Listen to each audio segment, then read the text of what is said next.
Hey everybody! Would you like to make one of these? This is a memory quilt, and I made my daughter one of these. She's now 6, and these are her baby clothes, and I just love looking back at them, having all these special memories, and it sure beats just sticking it in a box and putting it in a closet somewhere, right?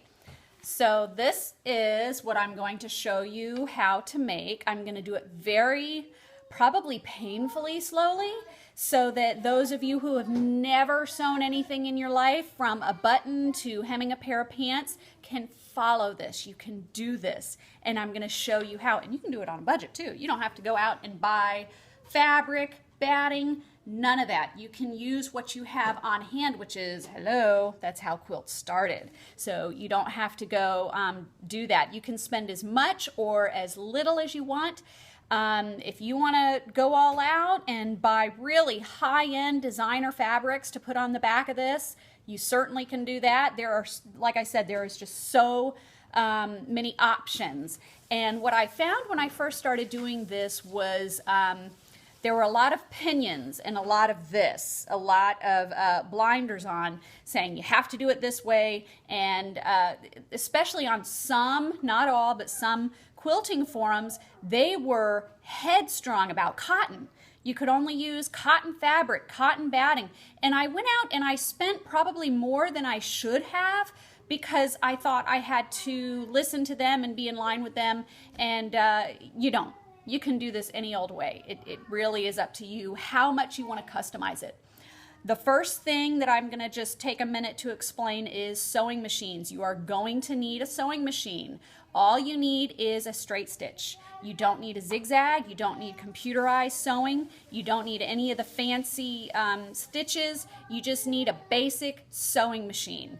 And there are different fabric stores that have sewing machines on hand that have really great coupons. They have great sales. You can go on online retailers and they've got lightning deals. You can go to a neighborhood sewing shop, and a lot of neighborhood sewing shops that have been around for a long time, you want to make sure they're reputable, but they will have older sewing machines that have been refurbished, and I've gone that route too, and I have a killer Kenmore machine from like the 80s, from the 70s. I think it's like late 70s, early 80s, and it's so solid. It's a real workhorse. So that's an idea too. And by all means, hit up your friends and family, even a neighbor. Borrow a machine. What are friends for, right? And they've probably got it in a closet somewhere collecting dust. So that's just a quick thing on sewing machines. Again, straight stitch. That's all you need, and that just means it's in a line. If you can sew a straight line, and you will, you can make this. I'm going to show you a few different options. The very first thing I'd like you to think about is how heavy or how light you would like your quilt to be, how thick or how thin you'd like your quilt to be. You can do the traditional quilt, which is a little thinner, and that's one way to go. You can do a polyester batting, and I'm going to show you this in a minute, but just real quick, you can do a polyester batting, and that will make your quilt a little more fluffy, a little more cozy.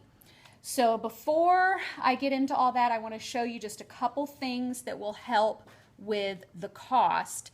And if you have crib sheets, older crib sheets laying around, you can use this on the back of your quilt and save money on fabric for the back of your quilt. Here's another one. These are just a couple of my sons. He's still in a crib, so I can't cut these up yet, but I can't wait to, because I am going to do this. I am so excited. It's an extra layer of special on the back of your quilt. It makes it a little more authentic, and it has just something extra. It's just a little something extra. I'm going to show you basically what a rag quilt is. And rag quilts are very forgiving. They're called the non-quilters quilt. And basically it's just, you don't have to be quite as precise. It's very forgiving. So this is a great place to start, especially if you've never quilted. But here real quick, this is the quilt top right there.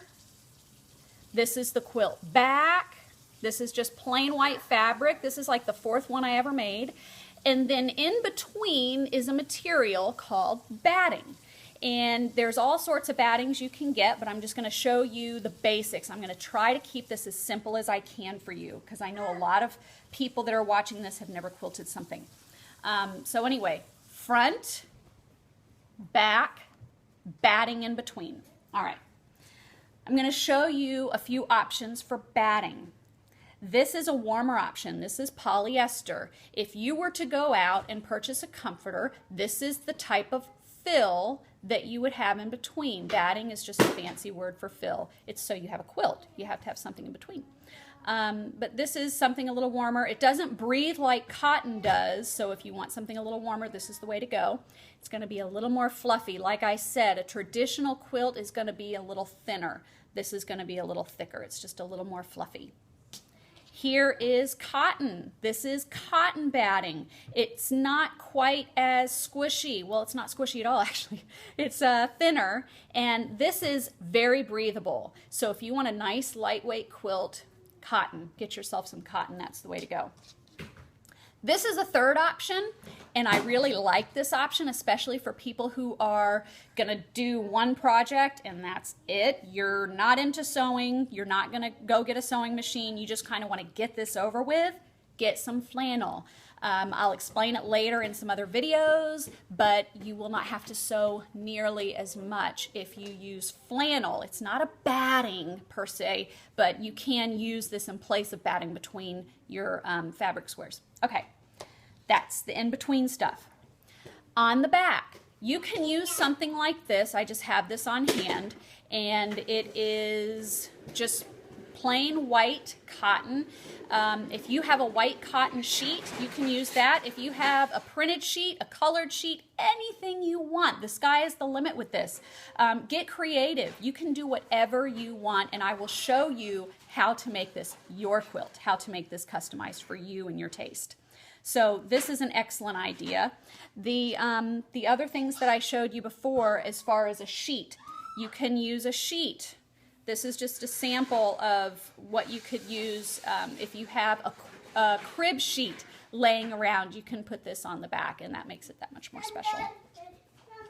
One other thing, this is kind of cool, and I have never done this before, but I think it's just such a clever idea. I saw this somewhere.